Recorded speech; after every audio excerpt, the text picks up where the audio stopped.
There's now a automated dark web marketplace to buy and sell corporate email accounts for about $2.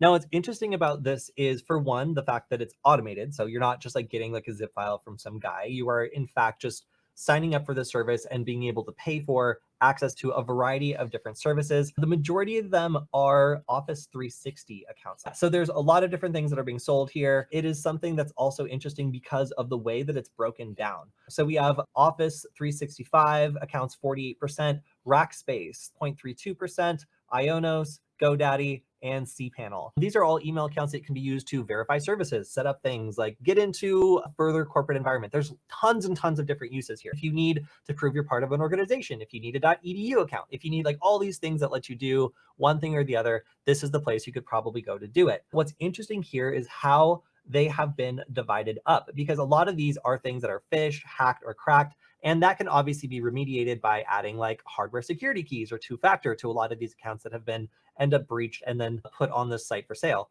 However, a lot of these are also created. And what it means by a created account is it means that somebody actually went through and gained administrator access within this organization and created new accounts in order for attackers to join and do all sorts of stuff. So if they didn't compromise an employee account, well, they did, but then they turn around and use the access of that employee account to make fresh accounts within that environment. So these are unused accounts that haven't been linked to previous activity. They've been generated on the system. And yeah, it can be really useful for attackers to get access to this sort of thing, depending on the roles that those accounts have, because they could have administrator privileges, they could be super users. There's all sorts of ways that this could end up benefiting someone, depending on what their plan is. So this kind of initial access broker sort of thing has been around for a long time. A lot of people will just pay for access to work that somebody else has already done if they have a bigger plan that relies on having an email address within the organization or some other sort of way of getting into the organization that they don't have to do themselves. That's why these are so lucrative. And for threat actors who have money, who are willing to just put it up to get access to an organization,